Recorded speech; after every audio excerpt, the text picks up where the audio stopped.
안녕하세요. 대한민국 공무원 국어탑 박재입니다. 자, 10강입니다. 말 다듬기 서식입니다. 그러니까 여러분들 이 말 다듬기는 흔히 말하는 올바르게 표현하기, 말 다듬기, 문장 다듬기 이런 것들 아닙니까? 올바르게 표현하겠는 거. 자, 이 친구는 호칭어, 지칭어 그쪽입니다.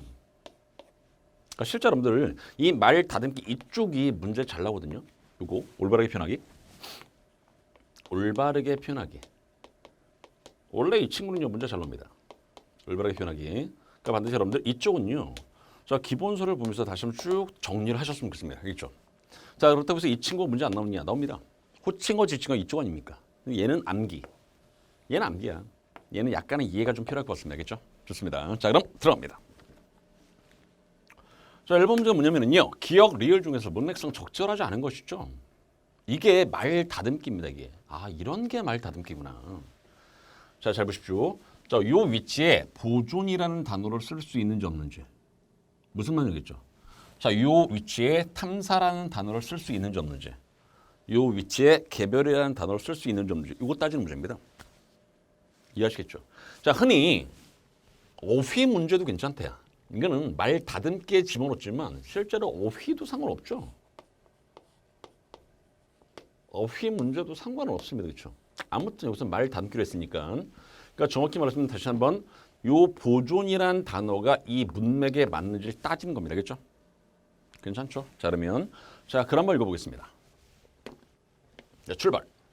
자, 공주나 부유와 익산 일대의 백제 역사 유적 지구가 세계유산으로 등재되면서 얘를 체계적으로 뭐한다? 보존하고 활용한다고요. 괜찮네.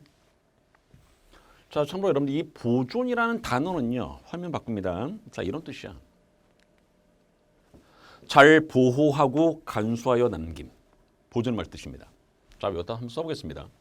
잘 보호하고 플러스 전자가 간수하여 남기는 겁니다. 남김.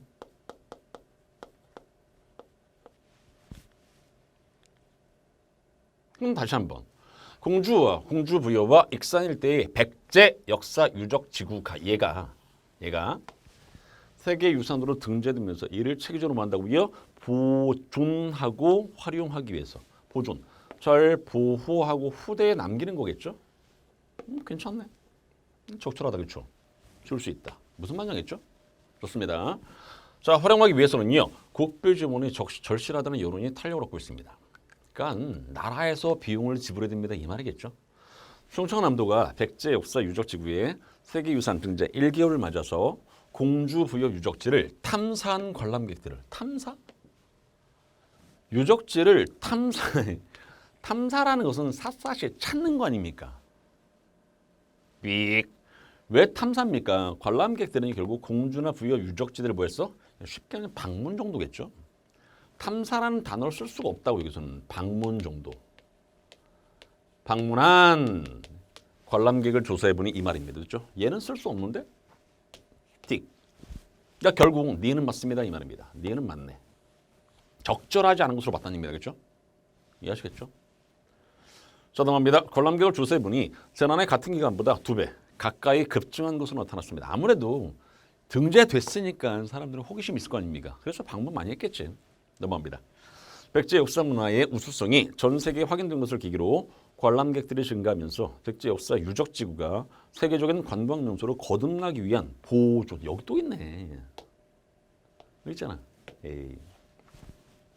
관리의 필요성이 요구되고 있는 것입니다. 이와 함께 유네스코 세계유산위원회의 자문기구인 이코모스가 충청남도에 대해서 백제 역사 유적지구의 체계적인 관리 방안을 권고한 것도 주목할 만합니다. 체계적으로 관리하십시오 이 말입니다. 뭐니? 백제 역사 유적지구를 체계적으로 관리하라고 그 방안을 권고한 것도 주목할 일입니다. 자, 이코모스는요. 자, 지구의 개별 관광 관리 계획 및 개별? 이거 따로따로잖아. 계획을 따로따로 세울 수는 없습니다. 전체가 하나의 계획 아닙니까? 개별이라는 글자를 여기다 쓰면 좀 그렇다. 그렇죠? 그래서 답이 니은과 디귿이 답입니다. 이런 식입니다. 이게. 자, 화면 바꿉니다. 자, 넘어갑시다. 자, 유산별 방문객 관리 기획 수립 그리고 시행 등재 유적 보호를 위한 지구 내 사유 토지 공공관리 송산리, 능산리, 고분벽화 모니터링 주기를 5년에서 3년으로 단축할 것 등을 공고했습니다. 중앙정부와 국회는요, 충청남도가 백제 역사 유적지구 보존 관리를 위한 국비 확보에 총력을 경주하는 것이 굉장히 노력하는 거야. 다 하는 거. 맞습니다.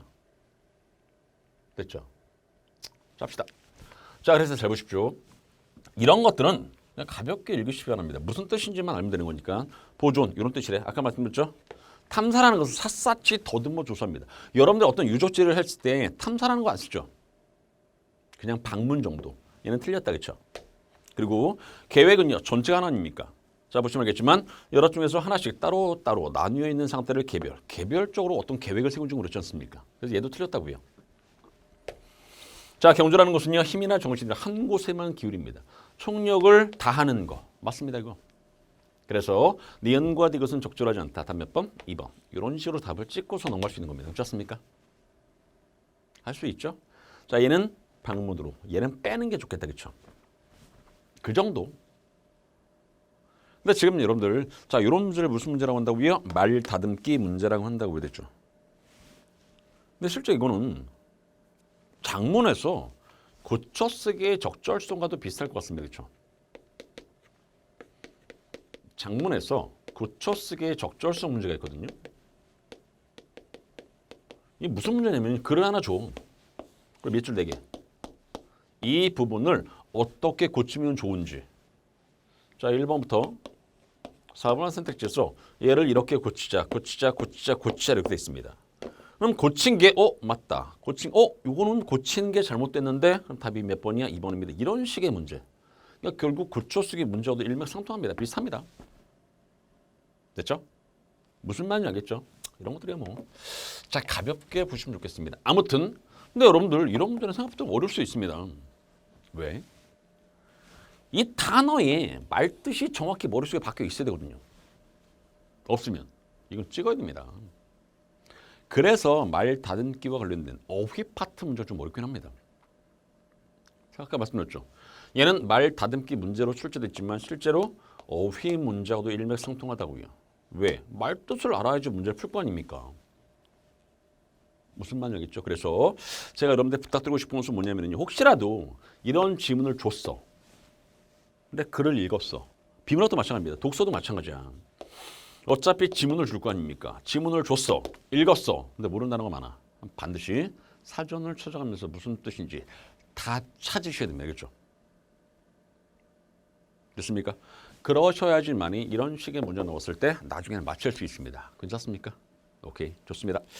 자, 다음 넘어갑니다. 나머지 그 다음 2번 같은 문제가 전형적으로 말다듬기 문제에 해당됩니다. 2번 같은 문제가.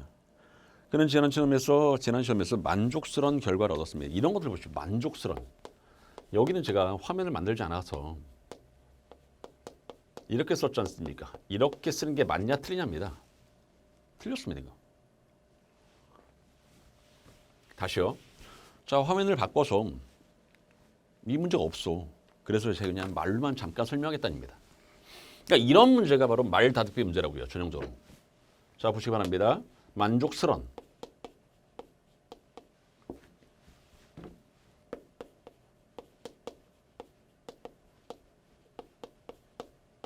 이렇게 쓰는 게 맞냐는 얘기죠. 틀렸습니다. 이거. 왜? 자, 보시면 알겠지만 여러분들 기본형이 뭡니까 이건? 만족스럽다죠. 이 친구는 기본형이 만족스럽답니다.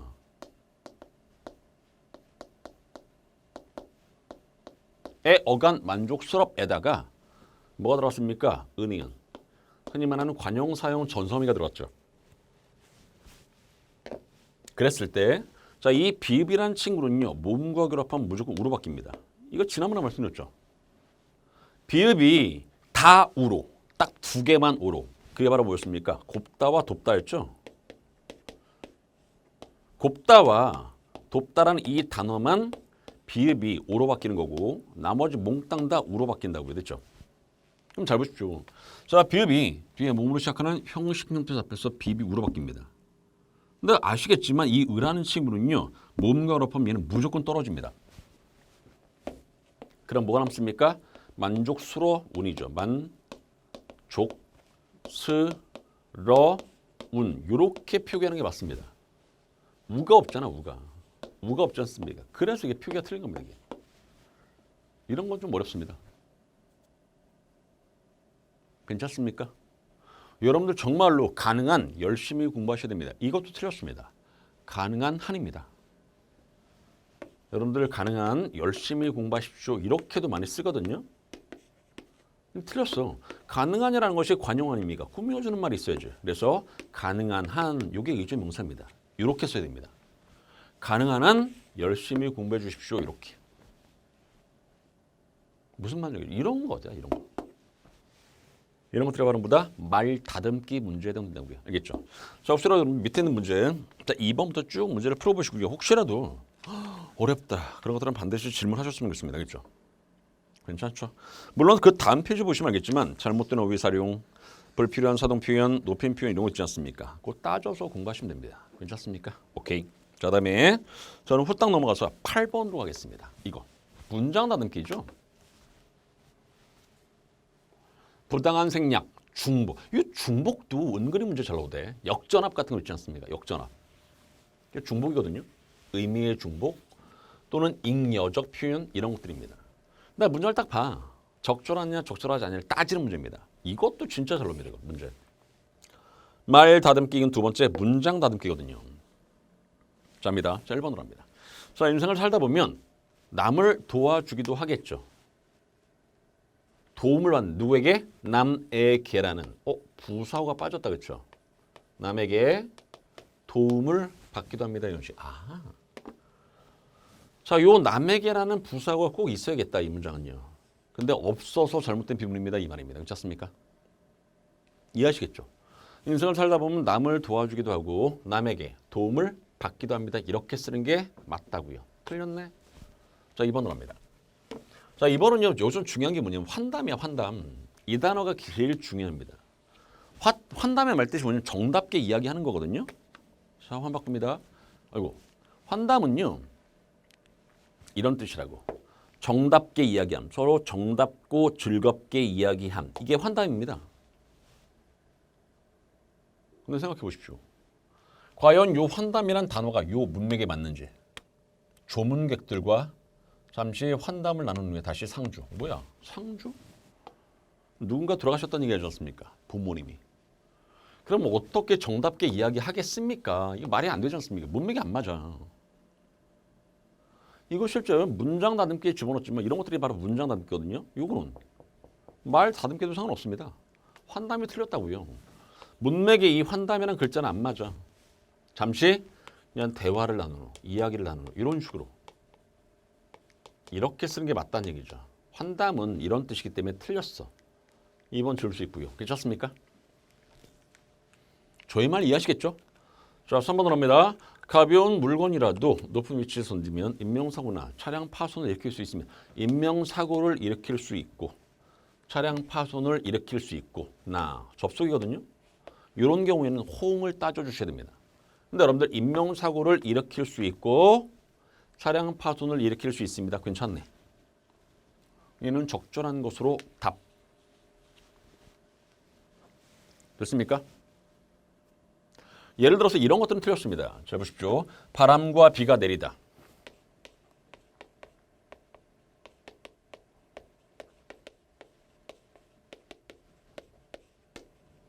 이거 틀린 거 이해하시겠죠? 자, 여러분들 이 접속조사의 경우에는요. 이 친구의 경우에는 어떤 기능을 하냐면요. 비도 내리는 것과 호응이 되고요. 바람도 내리는 것과 호응을 시킵니다. 근데 여러분 아시겠지만 바람은 절대로 내리다라는 소스로 쓸 수 없습니다. 맞죠? 그래서 어떻게 쓰는 게 맞다? 바람이 불고 비가 내리다 이렇게 쓰는 게 맞다고요. 호응이에요. 호응. 근데 여기는 호응이 괜찮다고요. 인명사고를 일으킬 수 있고 차량 파손을 일으킬 수 있으면 얘는 호응이 적절하다는 얘기입니다. 그래서 3번은 답. 그렇지 않습니까? 자, 4번의 경우에는요. 이건 좀 어려운데 여간 뭐뭐하지 않답니다. 이 여간이라는 친구는요. 부정문과 호응을 합니다. 여간한 우대가 아니다. 이렇게 쓰셔야 되는 겁니다. 이건 좀 어렵죠. 종인이 본 앞에서 병규에게 친히 불려서 가까이 가는 것만 해도 여간한 우대가 아니었습니다. 이렇게 쓰는 게 맞다고요. 괜찮습니까? 그래서 얘는 틀렸네. 답 몇 번? 3번입니다. 이렇게 답을 찍는 거라고요. 어떻습니까? 이거 괜찮습니까 이거? 근데 다시 한번 요거 문제가 어렵게 출제되면 진짜 어렵습니다. 이거. 특히 내가 7급 시험을 보겠다.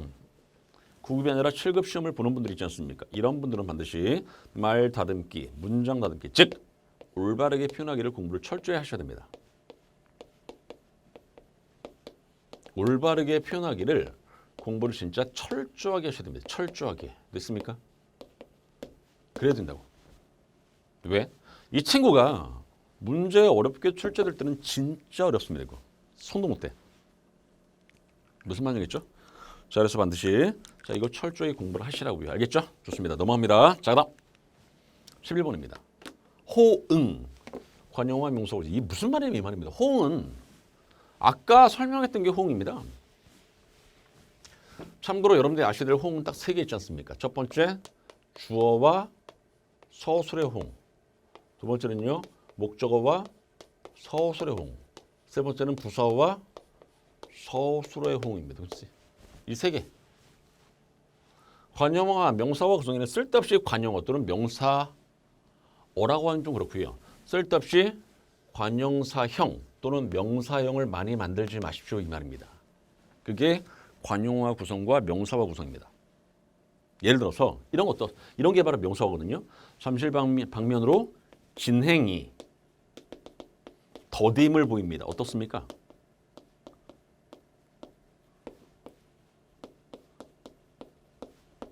이런 게 바로 명사형이죠. 그러니까 쓸데없이 이렇게 쓰지 말라고요. 그럼 어떻게 쓰면 된다? 잠실방면으로 진행이 더딥니다 쓰면 되는 거 아닙니까? 이런 게 바로 뭐라고요? 이게 명사와 구성이라는 의미입니다. 쓸데없이 명사형을 쓰지 말라고요. 됐죠? 무슨 말이겠죠? 그렇다고. 그런 걸 이야기하는 겁니다. 뭐 별건 아니고요. 그럼 가볍게 한번 해보겠습니다. 자, 1번. 그의 하루 일과를 일어나자마자. 이게 틀렸죠? 그의 하루 일과는 일어나자마자 아침 신문을 읽는 데서 시작합니다. 이런 식으로. 또는 그는 하루 일과를 일어나자마자 아침 신문을 읽는 데서 시작합니다. 이런 식. 주어가 있어야 되겠죠. 주어가. 그러니까 그의 하루 일과는 주어 일어나자마자 아침 신문을 읽는 데서 시작합니다. 이런 식으로 쓰는 게 맞다고요. 괜찮죠? 그래서 1번 틀렸네. 이렇게 된 거죠.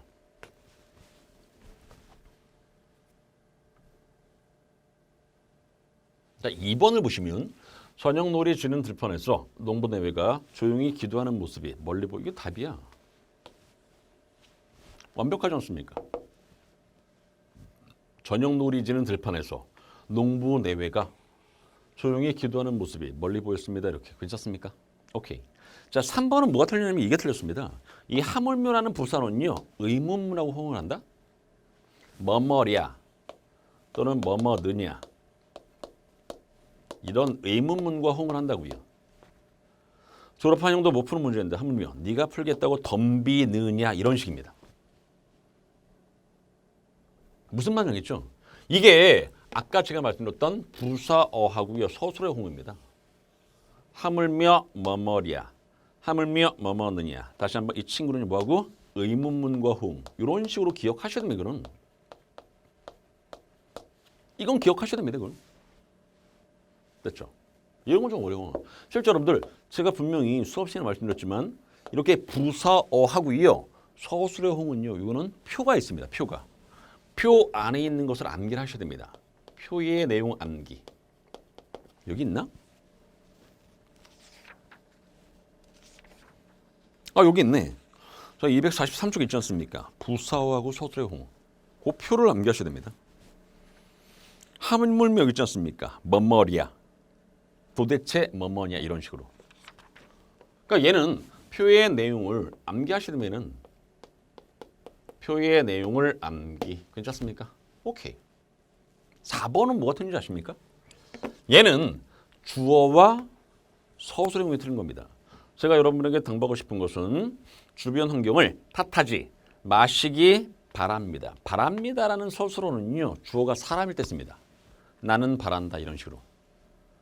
것은이 전체 문장의 주어일 때는요. 것이다 이게 호응입니다. 바란다는 것입니다. 이렇게 쓰는 게 맞습니다. 것은 것이다야. 이렇게. 것은 점이다. 점은 점이다. 이런 식으로. 제가 여러분들에게 당부하고 싶은 것은요. 먼저 주변 환경을 탓하지 마시기 바란다는 것입니다. 이렇게 쓰는 게 맞다고요. 이거는 주어와 서술의 호응입니다. 사례가. 주어와 서술의 호응. 됐습니까? 이해하시겠죠? 그러니까 당연히 11번 문제는 몇 번? 2번. 근데 이것도 어려워 생각보다 이게. 이런 문제 참 어렵습니다. 지금 슥슥 문제 풀다 보니까 선생님 어렵지 않네요. 이렇게 생각할 수 있죠. 아니라니까 이거. 이게 진짜 어렵게 출제되면요. 진짜 정신없습니다. 이거. 진짜 어렵습니다. 그래서 제가 분명히 모두에 말씀드렸지 않습니까? 올바르게 표현하기는요. 정말 철저하게 공부하셔야 된다고요. 아시겠죠? 이건 제가 여러분들에게 드리는 부탁입니다. 어렵다 이런 문제 알겠죠? 어렵습니다. 자 넘어갑니다. 의미가 정확한 거죠. 이것도 마찬가지입니다. 그냥 어휘 문제예요. 어휘 문제. 갑작스러운 시어머니의 방문에 그녀는 안절부절 못하다 맞습니다. 이거 오히려 안절부절 하다가 틀렸습니다. 이거 맞아. 안절부절 하다는 건 없습니다. 안절부절 했습니다. 삑. 안절부절 못하다라고요. 됐죠? 자 2번은 뭐냐면 시험이 쉬웠대죠. 이게 난자가 이게 어렵다는 뜻이고요. 이게 쉽다는 뜻입니다. 다시 한번 어려운 것은 낮추면 쉬운 건 맞죠. 근데 쉬운 걸 낮추면 어려운 거 아닙니까? 이게 말이 안 맞다는 얘기죠. 그래서 저는 어떻게 바꿔야 되냐면 난도 이렇게 쓰는 게 맞다고요. 어려운 정도를 낮춰서 시험이 쉬웠습니다. 이렇게 됐습니까? 이 자를 빼야 된다고요. 괜찮습니까? 자 3번은 뭐냐면요. 뭐뭐 와중에랑 굉장히 시끄러운 가운데입니다. 시끄러울 때 쓰는 거야. 이게 시끄러울 때. 시끄러운 상황일 때. 근데 음악을 듣는 이건 와중이란 말 쓰진 않죠. 무슨 말이겠죠? 얘는 와중을 쓰지 않습니다. 뭐 도중에 음악을 듣는 도중에 이 정도. 수업 중에 울렸습니다. 이겁니다. 괜찮습니까? 4번은 뭐가 틀리냐면 이 역임이라는 단어가 여러 개의 직책을 담당할 때 이것을 역임이라고 하거든요. 예를 들어서 A라는 거 했고 B라는 거 했고 C라는 거 했습니다. 이럴 때 역임이란 말 쓴다고요. 됐죠? 근데 여기는 경기도지사를 한 거죠. 역임이라는 단어 안 쓰죠. 그는 경기도지사를 지냈습니다. 이런 식으로 쓰겠죠. 괜찮습니까? 아무튼 그래서 14번 문제 남은 분 1번입니다. 이렇게 답 주겠습니다. 자, 화면 바꿉니다. 자, 다시 공부. 자, 다시 한번요. 안절부절 못하다 뭐라고요? 마음이 초조하고 불안해서 어찌할 바를 모르다. 안절부절 못하답니다. 그렇죠? 난이도는요. 어려움과 쉼이 같이 있습니다. 그래서 난이도를 낮췄다는 것은 적절하지 않아. 와중은 시끄러울 때. 일이나 사건 따위가 시끄럽고 복잡하게 벌어지는 가운데 와중. 그렇죠? 전쟁의 와중에. 뭐 이런 쪽으로 쓸 수 있겠다. 그렇죠? 역임이라는 것은 다시 한번 여러 직위를 두루 거친 거야. 여러 직위를 두루 거친 거야. 이해하시겠죠? 근데 여기는 경기도지사를 역임이라는 단어로 쓰진 않죠. 하나밖에 없으니까. 지냈습니다. 이런 식으로. 괜찮죠? 그래서 14번 문제는 1번이 답. 이것도 근데 마찬가지입니다. 이거 만만치 않습니다. 이런 문제. 툭 보면서 문제 어렵지 않네? 라고 생각할 수 없는 그런 식의 문제입니다. 이거는. 제가 왜 이렇게 여러분들 올바르게 표현하기를 강조하냐면요. 이게 진짜 어렵게 출제되면 진짜 어렵습니다. 계속 반복되는데 그래서 공부를 철저히 하시라는 얘기입니다. 알겠죠? 저의 말 이해하시겠죠? 오케이. 자, 그다음 넘어갑니다. 의미는 정확한 건 했고요. 자, 그다음 우리말 답자는 표현. 오케이. 이게 외래어법이거든요. 외래어법. 우리말 답자는 표현이라고 결국 외래어법 말하는 겁니다. 외래어법.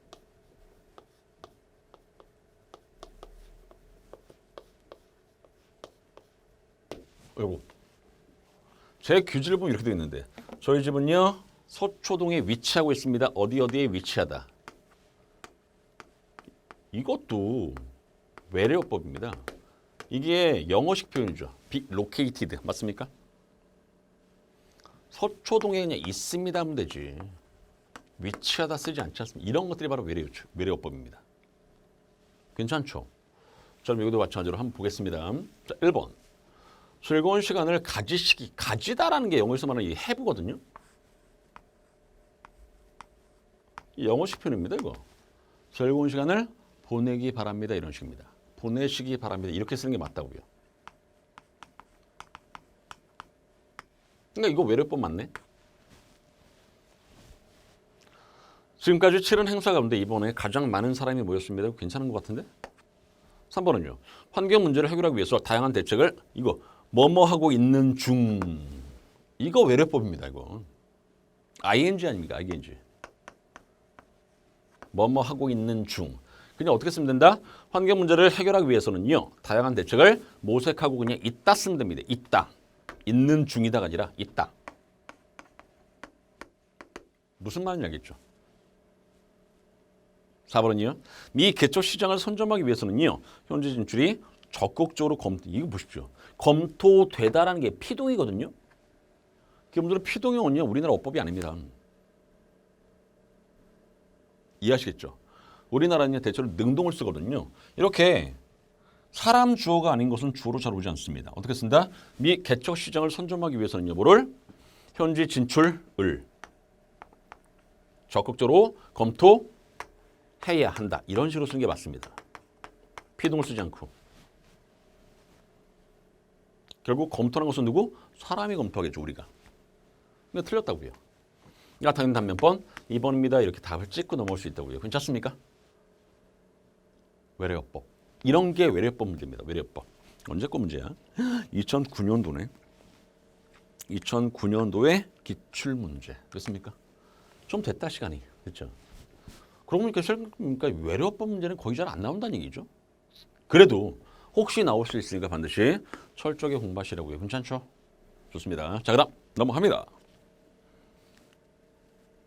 여기서부터 호칭어 지칭어네. 자, 여러분들, 자, 방금까지, 자, 바로 여기까지가 올바르게 표현하기. 여기서부터는 언어 예절입니다. 언어 예절. 언어 예절. 그러니까 여기서부터가 언어 예절입니다. 근데 문제는 이런 게 참 어렵죠, 문제가. 왜? 호칭어의 연결이, 호칭어는 부르는 말이거든요. 호칭어, 지칭어. 호칭어는 부르는 말. 지칭어는 가리키는 말. 뭐 이런 말이거든요. 근데 문제는 이렇게 나왔을 때 진짜 어려워. 자, 우선 한번 써보겠습니다. 얘는 인형이죠. 얘는 선비입니다. 참고로 이 선자를 썼다는 것은 돌아가셨다는 의미입니다. 얘는 영식이거든요. 영식. 얘는 춘부장.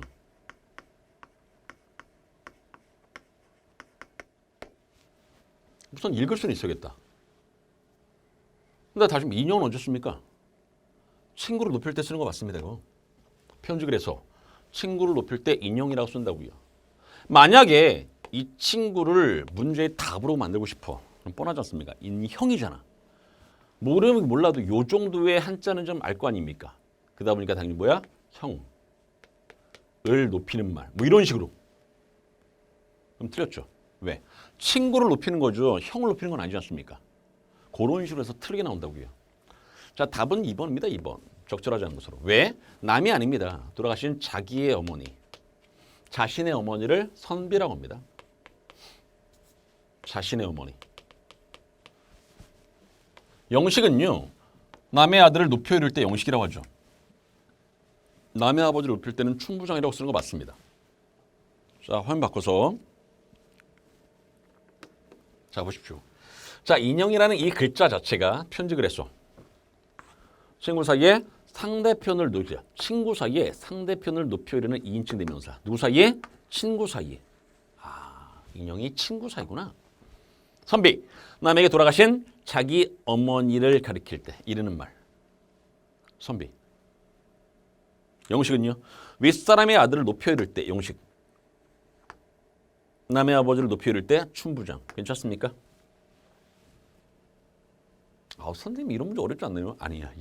이런 문제가 어렵습니다. 이런 문제가. 왜? 암기잖아. 그러니까 여러분들이 올바른 언어 예절, 언어 예절과 관련돼서 언어 예절과 관련돼서 머릿속에 암기가 되어 있지 않으면 이런 문제는 100%다 틀립니다. 이거. 무조건 틀립니다. 솔직히 이런 웬만한 문법 문제보다 훨씬 더 어렵습니다. 이런 문제가. 왜? 암기니까 철저히. 이건 철저히 암기죠. 그러니까 문법 문제보다 이 친구 어려운 것을 못 때문이다? 철저하게 암기입니다. 암기 못했으면 틀려야죠 뭐. 암기 못했으면 틀려야 된다고요. 문법 문제보다 훨씬 어렵죠 당연히. 문법 문제보다 이런 문제가 훨씬 어렵습니다. 만만하게 보지 마십시오. 알겠죠? 이건 악착같이 싹 다 암기를 하셔야 됩니다. 알겠죠? 좋습니다. 자, 넘어갑니다. 19번. 이런 문제도 출제된다는 것을 보여드리는 겁니다. 그래, 이런 문제도 나왔어. 자, 이것도 마찬가지입니다. 자, 호칭어, 지칭어 문제거든요. 호칭어, 지칭어. 호칭어, 지칭어. 그러니까 여자 입장에서 참고로 여러분 이 호칭어, 지칭어는요. 어디까지 공부를 하셨으면 좋겠냐면 여기까지. 자, 잘 보십시오. 여러분들이 설이나 추석 때 설날이나 오늘 추석날 만나는 친척 있지 않습니까? 그 정도까지는 암기하셨으면 좋겠습니다. 알겠죠? 이해하시겠습니까? 그러니까 여러분들 호칭어, 지칭어의 경우에는요. 설날이나 추석날에 보는 친척들 있지 않습니까? 삼촌, 작은아버지 이 정도. 그 정도까지는 암기하시기 바랍니다. 이 말입니다. 그리고 만약에 설날이나 추석날 못 봐. 한 번 못 봐. 그런 친척이 있는지도 몰라. 그런 분들, 그런 것들 안 나옵니다. 알겠죠? 기껏해야 이 부분 공무원 쪽에서 어디까지 나왔냐면 5촌까지 나왔습니다. 5촌까지. 5촌이 당숙이거든요. 당숙까지는 딱 한 번 문제가 출제됐습니다. 촌수가 가장 먼 거. 이 숫자가 크면 클수록 먼 친척이거든요. 5촌 당숙. 이게 문제가 출제됐습니다. 그나마. 그러니까 당연히 거의 대부분 4촌 이내에서 문제가 출제된다고 알겠죠? 이해하시겠죠? 좋습니다. 자, 여자 입장에서 오빠의 아내 또는 남동생의 아내 공통적으로 뭐라고 쓸 수 있을까 합니다. 참고로 개수라는 거 있죠. 재수씨 또는 개수씨 얘는 뭐다? 남동생의 아내를 이야기할 때 씁니다. 남동생의 아내. 형의 입장에서 자신의 남동생이 있어. 결혼했어. 남동생의 아내를 개수 또는 재수라고 합니다. 당연히 틀렸죠. 그러니까 여자 입장에 얘는 형의 입장에서니까. 동서는 참 많이 쓰는데. 동서. 남자 쪽도 동서라고 한다? 근데 여자 쪽도 동서라고 합니다. 예를 들어서 나가 있고요. 와이프가 있어. 자, 남동생이 있고요. 남동생도 와이프가 있어. 요 나의 와이프가 남동생의 아내를 뭐라고 한다? 동서 이렇게 합니다. 이해하시겠죠? 그때 동서라고 쓴다고. 괜찮습니까? 오빠의 아내나 남동생의 아내가 아니라 다시 한번 얘는 뭐다? 자신의 남편의 남동생의 아내를 이야기할 때 쓰는 거 아닙니까? 틀렸네 이렇게 된 거죠. 괜찮습니까? 근데 남자 쪽도 가능. 자, 아가씨는 언제 쓰냐면은요. 자, 남편이 여동생이 있어. 이 여자가 이 여동생이 뭐라고 합니까? 아가씨 또는 아기씨 이렇게 씁니다. 그러니까 당연히 틀렸죠. 자, 다음 몇 번? 1번이죠, 1번. 그러니까 보통 잘 보십시오. 여동생이 있어. 나를 기준으로 여동생이 있다고요. 여동생이 있어. 그리고 이 여동생보다 나이가 어린 남동생이 있어. 결혼을 했어. 이 여동생이 남동생 아내를 옳게 합니다. 물론 이 여동생이요. 자, 오빠의 아내한테는요. 언니 또는 새언니 이렇게 하거든요. 근데 옳게도 씁니다. 지칭어로. 그러니까 결국 오빠의 아내라든가 남동생의 아내를요. 뭐라고 할 수 있다고요? 둘 다 옳게라는 호칭 또는 지칭어를 쓸 수 있습니다. 답이 그래서 이건 1번입니다. 이 말입니다. 오, 선생님 이런 문제는 괜찮네요. 어렵지 않네요. 어렵다니까. 이게 생각보다 어렵습니다. 이 문제. 그러니까 암기를 철저히 하시라고 알겠죠. 암기를 철저히 하지 않으면 얘는 문제를 틀릴 수밖에 없지 않습니까? 왜? 이 단어가 뭔 뜻인지 모르는데 어떻게 문제 풉니까? 찍어야지. 무슨 말인지 알겠죠? 좋습니다. 자, 넘어갑니다. 사회에서는 이제 사회에서의 호칭어 지칭어입니다. 그러니까 사회에서는 기본적으로 뭐냐면 상호 존중입니다. 자기보다 직급이 낮을지라도 존댓말 씁니다. 무슨 말인지 알겠죠? 그러니까 쉽게 말하면 압존법이 적용되지 않는다고요. 상호 존중. 사회에서의 호칭 지칭은요. 가장 기본적인 원칙이 뭐냐면 상호 존중입니다. 자기보다 직급이 낮든 직급이 높든 무조건 존중하는 게 기본 예의입니다. 미스터, 미스? 이거 안 씁니다 이거. 이거 누가 씁니까? 예를 들어서 제가 박 씨니까 미스터 박 이거 안 됩니다. 그죠? 사회에서. 제가 말씀드렸지 않습니까? 상호 존중이라고. 미스 김 이거 좀 그렇잖아. 됐죠? 자, 직함이 없는 동료, 남녀를 부르면 무슨 박재정 씨 이렇게 높입니다. 맞아. 박재정 씨 이렇게 쓰는 거 맞습니다. 사적으로 친하면은요. 친해도 공적에는요. 이름을 부르면 안 돼. 박재정 씨 이렇게 쓰는 게 맞습니다. 공적에는. 그러니까 답 몇 번? 3번이죠. 3번. 사적으로 친하더라도 공적으로는요. 존댓말을 쓰는 게 예입니다. 이해하시겠죠? 뭔 말인지 알겠죠? 예를 들어서 상황을 때 이런 상황이면 어떨까? 예를 들어서 아버지가 있고요. 아버지가 있고 어머니가 있고 그다음에 자식이 있는 거야. 내가 있어. 근데 우리 집은요. 가족 기업이야. 가족 기업. 어머님이 사장입니다. 뭐 그럴 수 있죠. 나는 부장입니다. 뭐 그럴 수 있지 않습니까? 집에서야 엄마 밥 줘! 뭐 이렇게 하지 않습니까? 물론 그건 좀 그렇긴 하지만 그래도 엄마 이렇게 합니다. 근데 사회에서는요 이렇게 한다? 사장님, 송, 부장님 또는 부장, 박 부장 이렇게. 그러니까 비록 사적으로 모자지간이라고 할지라도 공적으로는요 실제 이름 부르면 안 되죠. 예를 들어서 나의 이름이 박재정이야. 재정아 너 자꾸 일 이따위로 할래? 이게 안 된다고요. 예를 들어 이런 거 있잖아. 드라마를 보면 그렇잖아. 드라마를 보면 자 일을 잘 못해. 그러니까 사회에서 엄청 혼납니다. 박 부장 진짜 일 이렇게 못하겠습니까? 뭐 이렇게. 그랬을 때 내가 어머니한테 드리는 거야. 엄마 미안해. 뭐 이렇게 잘못했어. 여기는 회사야. 이렇게. 들어봤죠? 이해하시겠죠? 그러니까 다시 한번 공적으로는요 이름을 부르면 안 됩니다 이 말입니다. 알겠죠? 저희만 이해하시겠죠? 그렇게. 직함이 없거나 지위가 낮아도 다시 한번 나이 든 동료는요 선생님 쓸 수 있습니다. 선생님 다 쓸 수 있습니다. 그렇죠? 상호 존중. 그래서 자 20번 문제는 다 몇 번? 3번. 문제가 그렇게 어렵진 않다 이거는. 이거는 충분히 문제 풀 수 있겠다. 자 넘어갑니다. 자 그다음. 근데 여러분들 저희야 문제를 하나씩 딱 풀어드리지만 여러분들은 싹 다 푸셔야 됩니다. 그렇죠? 당연하죠.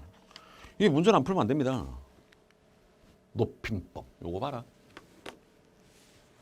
경어법 그렇지. 자 우선 높임법은 아시겠죠?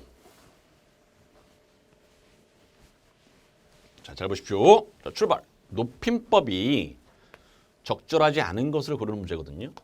자 우선 높임법은요 이거 주체, 객체, 상대 그런 걸 말합니다. 다시 잠깐만 돌아와 볼까? 자 높임법은 크게 세 가지. 뭐 주체 높임법, 객체 높임법, 세 번째는 상대 높임법. 알고 계시죠?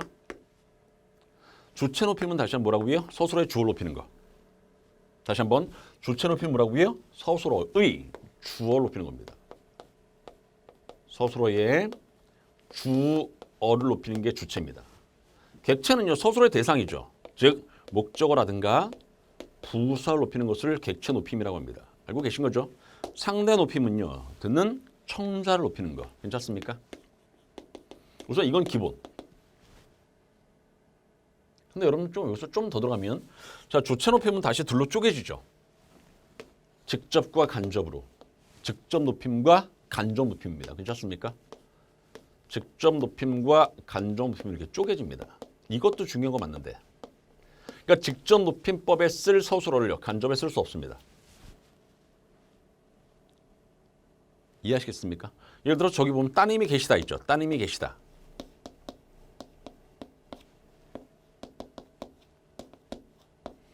이 친구는요 실제로 따님이라고 한다면요 이 말을 하는 사람보다 훨씬 더 낫죠. 나이가. 높이지 않습니다. 근데 누구 때문에? 자 선생님께서는이죠. 선생님을 높이려다 보니까 높인 겁니다. 이런 것을 뭐라고 그래? 간접입니다. 간접 높임 배울 때는요 결국 직접 높임에 서술어 쓰지 않습니다. 어떻게 쓴다? 따님이 있으시다 이렇게 쓰는 게 맞습니다.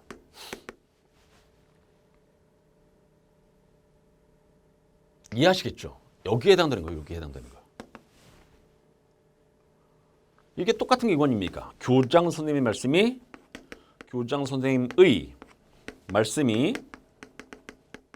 계시겠습니다. 이거 안 된다고요. 교장 선생님 말씀이 있으시겠습니다. 왜?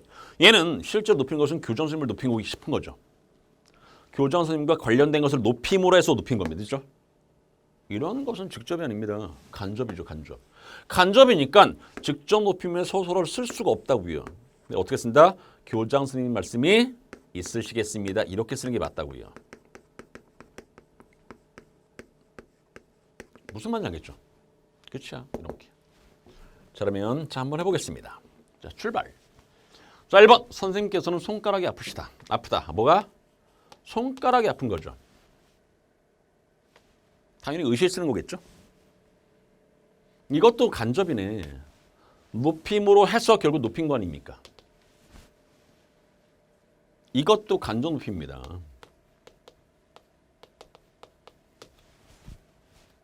잘 보십시오. 아프시다라는 이 서술의 주어가 뭔지 아십니까? 이거 공부를 조금 얕게 하면은요, 어떻게 할 수 있냐면, 선생님께서가 주어 아닙니까? 아프시다의 주어는 선생님입니다. 이런 식으로 착각할 수 있습니다. 삐기야. 왜요? 아프시다의 주어는 뭐다? 손가락입니다. 손가락이 아픈 겁니다. 됐죠? 그러면 손가락을 높인 거잖아. 시를 썼으니까. 중학교는 의시를 쓴 거지만. 잘 보십시오. 손가락이 어떻게 높임의 대상입니까? 말이 안 되지 않습니까? 높임으로 해서 결국 누굴 높인 거야? 선생님 높인 겁니다. 간접입니다. 간접. 가능하죠. 자, 답은 2번이죠. 왜? 보십시오. 자, 계시다. 의 주어는 뭔지 아십니까? 선생님이 아닙니다. 따님이죠. 이해하시겠습니까? 따님을 높인 겁니다. 요게 서술어고 요게 주어야. 따님을 높이려고 한 건 아니죠. 이 문장은. 뭐다? 선생님을 높이고 싶은 겁니다. 선생님을 높이려다 보니까 선생님과 관련된 따님을 높임으로 해서 높인 거 아닙니까? 간접이야. 그러니까 당연히 간접 높임법의 경우는 절대로 직접 높임법의 서술어 쓸 수 없습니다. 어떻게 쓴다고요? 있으시다. 이렇게 쓰는 게 맞다고요. 의시 쓴다고요. 의시. 됐습니까? 자, 3번은요. 이것도 간접이죠. 축사를 높인 거 아닙니까? 높임으로 해서 결국 교장 선생님을 높인 거죠. 그러니까 당연히 의시 쓰는 게 맞다고요. 맞네? 4번은요. 김섬, 이건 압존법을 이야기하는 거죠.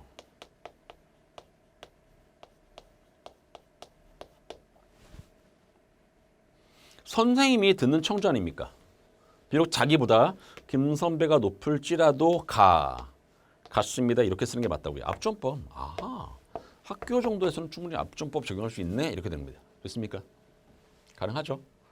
아무튼 그래서 자 21번 문제는 답 몇 번? 2번이 적절하지 않습니다. 이해하시겠죠 이거? 괜찮죠 이거?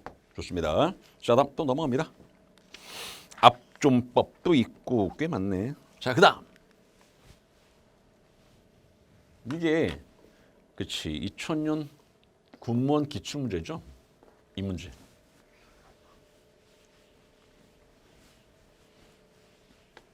자 보시면 알겠지만 아침에 출근해서 직급이 같은 동료. 좋은 아침. 이건 영어식 표현입니다. 빅이야. 이건 외래법 아닙니까? 영어식 표현. 안 돼. 영어식 표현. 안 돼. 틀렸습니다. 그래서.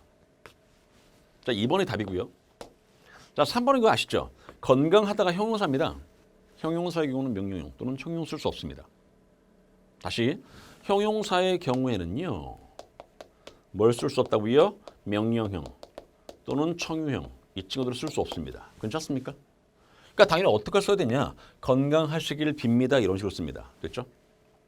4번 때문에 굉장히 논란이 많았었는데 이 문제. 관공서에서 손님이 들어올 때 무엇을 도와드릴까요? 너무 형식죠? 먼저 인사해야 되겠죠? 안녕하십니까? 무엇을 도와드릴까요? 이게 가장 자연스럽다는 얘기입니다. 무슨 말인지 알겠죠? 그래서 인사를 먼저 하는 게 예의에 맞습니다. 이 말입니다. 다음 몇 번? 2번. 그래서 2번입니다. 이게 2000년 군무원 기출 아닙니까? 2000년. 이게 가장 최근 문제입니다. 이게. 괜찮죠? 아 이런 식으로 문제 나오는구나. 참고로 국립국어원에서 발표한 표준 언어 예절이 있습니다. 이게 다 정해져 있어. 이거 다 있습니다. 이거 다. 이런 사례들. 다 있습니다. 표준 언어 예절이라고 되어 있습니다. 한 권이야, 그것도 한 권. 한 권. 참고로 제 교재는요, 그 한 권의 내용을 압축해서 집어넣은 겁니다. 표준 언어 예절. 됐죠? 그렇습니다. 자, 22번 문제는 다음 몇 번? 2번. 괜찮습니까? 좋습니다. 자, 다음 넘어갑니다. 소개 순서. 이거는 뭐냐면 중간에 사람들을 소개할 때입니다. 그러니까 세 사람이 있어. 예를 들어서 A라는 사람과 B라는 사람과 C라는 사람이 있어. 이 B가 중간에 A와 C를 소개할 때입니다. 중간에 다른 사람 소개할 때. 뭘 지키는 거냐면 세 가지를 신경 쓰셔야 됩니다. 첫 번째, 친소, 나이, 성별입니다. 이것도 교재 그대로 있어. 친소라는 것은 뭐냐면요, 친한 사람을 덜 친한 사람에게 먼저 소개합니다. 나이는요, 나이가 적은 사람을 나이 많은 사람에게 소개합니다. 나이가 적은 사람, 나이가 많은 사람. 나이가 적은 사람을 나이 많은 사람에게 먼저 소개. 성별은 뭐냐면요, 남자를 여자에게 먼저 소개됐습니까? 이 말은 이해하시겠죠? 근데 문제는 얘가 섞여 있는 게 문제죠. 섞여 있을 때는 얘가 제일 중요합니다. 자, 잘 보십시오. 성별이 예를 들어서 남자가 여자에게 먼저 이렇게 소개한다고 했지 않습니까? 됐죠? 적은 사람이 나이 많은 사람에게 이렇게 소개하는 겁니다. 근데 문제는 뭐냐? 이게 뒤집어 버리면요, 순서 1번을 가장 우선합니다. 이게 무슨 말인지 알까? 다시 한번 친소, 나이, 성별 이렇게 이 순서대로 적용을 한다는 거 됐습니까? 얘가 가장 중요하다는 거 됐죠? 이거를 자, 문제를 통해서 한번 접근해 보겠습니다. 자, 1번. 남자를 여자에게 이게 맞습니다. 아까 성별을 말씀드렸지 않습니까? 성별. 그러니까 당연히 남자를 여자에게 먼저 소개하는 게 맞아. 얘가 나이지 않습니까? 아랫사람을 윗사람에게 먼저 소개하는 이게 맞다고요. 이게 친소입니다. 친소. 친한 사람을 안 친한 사람에게 먼저 소개됐습니까? 가까운 사람을 먼 사람에게 먼저 소개됐죠. 4번이 답인데 얘는 섞여 있는 겁니다. 자, 잘 보십시오. 섞여 있다는 게 무슨 말이냐면 어머니 있지 않습니까? 자, 어머니가 있고요. 어머니보다 젊은 남자 선생님입니다. 됐죠? 젊은 남자 선생님. 젊다는 게 나와야 되고 남자라는 게 나와야 되고 됐습니까? 그다음에 선생님. 젊은 남자 선생님. 자, 따져보면 알겠지만 자, 여자입니다. 남자죠? 요것만 가지고 따지면 이렇게 소개됩니다. 맞죠? 나이를 보니까 나이가 많으신 거죠. 나이가 많고 나이가 적고 나이로 따져도 이렇게 됩니다. 근데 문제는 친소입니다. 아무래도 자, 중간에 나이를 기준으로 하면 어머니하고는 친하죠. 선생님하고는 덜 친하겠죠. 그러니까 여기가 친이고 여기가 소입니다. 그럴 때는 이렇게 하는 거죠. 섞여 있다고요. 그럴 때는 얘가 제일 중요하다고요. 그래서 결국 자, 어머니를 젊은 남자 선생님에게 먼저 소개하는 게 예의에 맞습니다. 그 말입니다. 섞여 있을 때. 괜찮습니까? 만약에 요게 똑같아. 그럼 그 다음에는 뭐다? 나이입니다. 그래서 친소, 나이, 성별입니다. 이 순서. 친소 가장 중요하고 이게 똑같아. 두 번째는 나이를 따지시고요. 똑같아. 성별을 따지는 겁니다. 그래서 친소, 나이, 성별 이 순서 그대로 소개를 한다고 됐죠. 그러니까 당연히 4번은 어머니와 어머니보다 젊은 남자 선생님이 있을 때는요. 선생님을 먼저 아니 어머니를 먼저 소개합니다. 이게 틀렸습니다. 어머니를 선생님께 먼저 소개하는 게 예의에 맞습니다. 괜찮죠? 이런 식의 문제 나오네. 옛날 문제겠죠? 저 언제적 기출 문제야? 그렇지? 2008년도. 오, 옛날이다. 맞죠? 자, 넘어갑시다. 자, 그 다음에 특정한 때. 이때 특정한 때라는 것은 참 여러 가지겠죠. 특히 근데 상을 당했을 때 장례식에서 이게 굉장히 좀 어렵습니다. 자, 보시면 알겠지만 자, 1번 정년 퇴임을 앞둔 부장님에게 아이고 벌써 정년이시라니 정말 아쉽습니다. 이렇게 하는 거 맞습니다. 그러니까 부장이 나가는 데 있어서 좀 아쉽다고요. 그렇게 이야기하는 게 예전에 맞겠죠. 맞네? 이렇게 된 거고. 자, 2번입니다. 문상에게 상주에게 이 호상은 절대 안 씁니다. 안 돼 이건. 호상이라는 것은요. 어떤 분이 돌아가셨는데 그 돌아가신 분이 굉장히 나이가 연세가 좀 많으실 때 호상이라는 단어를 쓰거든요. 근데 호상은 절대로 상중에 쓸 수는 없습니다. 이건 예의에 안 맞습니다. 이건. 얘는 맞고 얘도 맞죠. 문병하러 가서 환자에게 아이고 얼마나 고생이 많으십니까? 맞습니다. 이거. 세계 연장자가 젊은이에게 소원 성취하게 이렇게 격려하는 거 맞습니다. 답이 몇 번? 2번. 괜찮습니까? 오케이. 자 넘어갑니다. 자 다음에 25번 서식이거든요. 이게 마지막 문제죠. 근데 얘는 뭐냐면 얘입니다. 얘. 이게 뭐냐면 사돈끼리. 사돈. 자 요거의 바로 앞화면은요. 같은 학렬이겠죠. 근데 자기보다 위 학렬 있지 않습니까? 뭐라고 한다? 사장어른 합니다. 사장어른. 자기보다 위 학렬일 때는 사장어른이라고 한다고요. 자 보시면 알겠지만 자 여기서는 남동생의 장인. 잘 보십시오. 나를 기준으로 남동생이면은요 학렬이 똑같죠. 근데 그 장인은 자기보다 학렬이 위입니다. 위 학렬이겠죠. 그런데 사돈어른 아닙니다. 뭐라고 한다고요? 사장어른.